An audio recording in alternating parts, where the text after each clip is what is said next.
Oke, halo guys, selamat datang di channel saya Yoga Bijes. Oke, terima kasih buat teman-teman yang selalu menonton video saya. Saya harap video ini membuat Anda menjadi semakin percaya diri dengan diri Anda sendiri.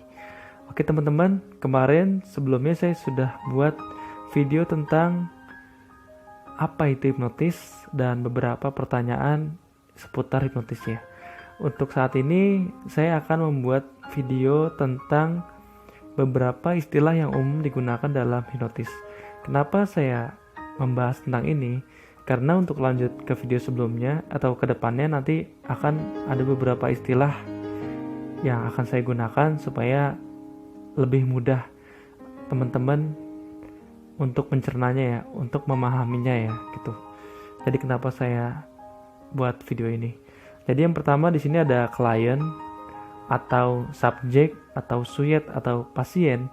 Sebenarnya ini sama aja, tergantung si orangnya ini dia mau menggunakan apa ya. Sebenarnya artinya sama aja, itu adalah orang yang menerima induksi untuk menuju trance ya.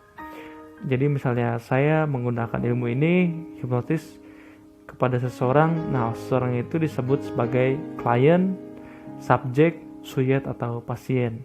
Biasanya yang paling sering digunakan itu adalah klien atau sujet. Nah, selanjutnya hipnotis atau fasilitator. Jadi itu bisa dibilang saya ya yang menggunakan ilmu hipnosis itu disebut sebagai hipnotis atau fasilitator gitu ya. Selanjutnya ada pre-induction. Pre-induction ini adalah serangkaian proses sebelum melakukan induksi. Nah, ini bisa semacam wawancara, interview, mengisi kuesioner, apa hal yang ingin dirubah dari si sujet atau si klien agar menjadi baik ke depannya. Nah, selanjutnya ini ada pacing atau leading. Nah, ini adalah hipnotis mengikuti kemampuan klien. Bukan kemampuan yang pastinya. Jadi si hipnotis atau si fasilitator ini dia mengikuti kemauan klien atau sujet terlebih dahulu, kemudian si fasilitator ini saya mengarahkan klien ke jalurnya atau hal yang ingin membuat si sujet itu menjadi lebih baik ke depannya gitu ya. Nah, selanjutnya ada sugestivitas tes.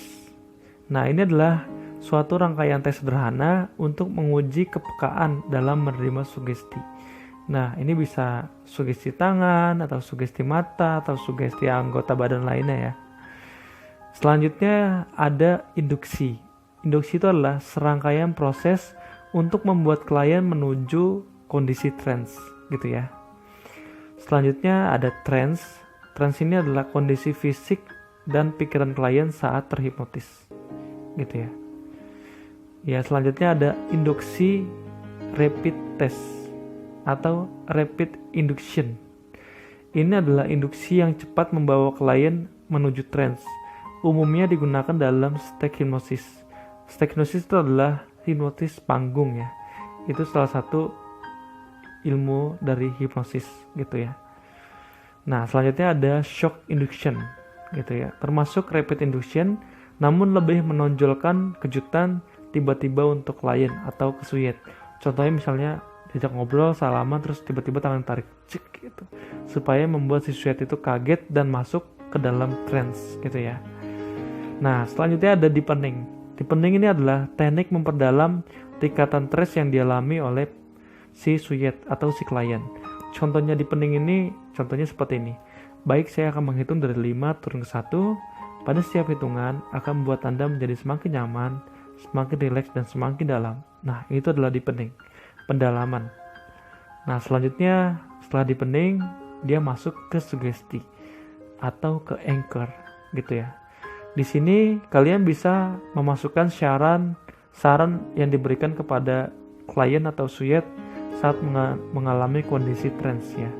Kalian bisa memasukkan hal-hal yang positif yang kira-kira akan ditanamkan ke klien atau ke sujet gitu ya. Dan ini efeknya lumayan sangat baik ya. Gitu. Karena saya sering menggunakan sugesti atau anchor ini kepada anak-anak sekolah, khususnya mereka yang menghadapi ujian nasional, supaya lebih percaya diri, lebih meningkatkan dan lebih meningkatkan mereka dalam belajar, lebih fokus. Intinya ke situ aja sih ya. Nah, yang terakhir ada terminasi. Terminasi itu adalah mengakhiri proses hipnotis dan mengembalikan kesadaran klien. Nah, untuk di sini kita harus hati-hati. Kenapa? Karena pada saat kita melakukan terminasi, jika kita menggunakan temponya terlalu cepat, nah itu akan membuat si suyat atau si klien akan pusing. Gitu. Karena kenapa? Karena dia terlalu cepat menangkap data dari kita sehingga otaknya itu kurang bisa menangkap dengan sangat cepat. Ini tergantung orangnya juga sih ya. Tapi lebih baik untuk termination ini kita agak sedikit lambat temponya gitu.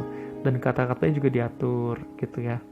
Supaya jangan terlalu cepat-cepat banget dibangunnya, supaya si suyat itu bangun dalam kondisi yang sehat, aman, nyaman, dan kesadaran sepenuhnya.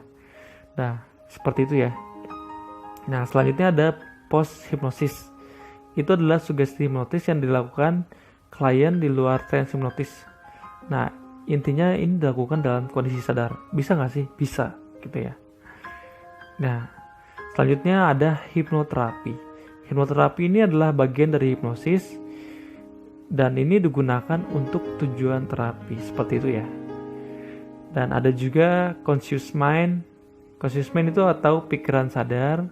Ada juga subconscious mind, itu adalah pikiran bawah sadar. Yang terakhir ini ada beta. Beta itulah gelombang otak saat manusia dalam kesadaran penuh. Seperti kita ini ngobrol, ini kita dalam kondisi beta. Ada juga alpha. Alpha itu adalah gelombang otak saat awal masuki pikiran bawah sadar. Gitu ya. Nah, untuk masuk ke dalam theta atau yang lebih dalam lagi, kita gunakan deepening. Deepening ini adalah gelombang bawah sadar yang sangat dalam atau sangat sensitif ya. Untuk masuk ke dalam theta ini, jika kita sudah masuk ke dalam theta, kita harus lebih hati-hati dengan ucapan kita karena itu akan berdampak pada si suyat atau si klien gitu. Jadi apa kata-kata yang kita ucapkan itu tertanam dalam diri dia. Contohnya mereka semakin percaya diri, semakin tekun dalam belajar, merasa sangat gembira dalam belajar. Nah, itu yang tertanam dalam diri si suyat atau si klien gitu ya. Dan ini ada delta. Delta ini adalah yang membedakan antara orang yang terhipnotis dan tidak. Jadi delta itu adalah gelombang otak saat manusia tertidur nyenyak tanpa mimpi dan tidak sugestif. Ini biasanya kita dalam kondisi tidur ya. Tidur yang benar-benar nyenyak banget gitu lah. Oke teman-teman, jadi itu aja tadi beberapa istilah yang sering digunakan dalam dunia hipnotis. Saya harap dengan adanya ini teman-teman bisa lebih mudah memahami video-video saya selanjutnya. Dan saya harap video ini juga akan berdampak kepada teman-teman menjadi lebih positif dan merasa semakin percaya diri dengan diri kalian sendiri. Oke, terima kasih buat teman-teman yang selalu menonton video-video saya. Saya ucapkan banyak terima kasih. Jangan lupa subscribe supaya teman-teman tidak ketinggalan video saya selanjutnya. Dan like dan komen jika ada pertanyaan buat teman-teman. Enggak, pertanyaan aja siapa aja kalian silahkan boleh komen di komentar di bawah ini. Saya akan taruh link saya juga di bawah untuk beberapa video hipnotis nanti ke depan ya. Oke, saya ucapkan terima kasih. Sampai jumpa lagi di video berikutnya. Dadah.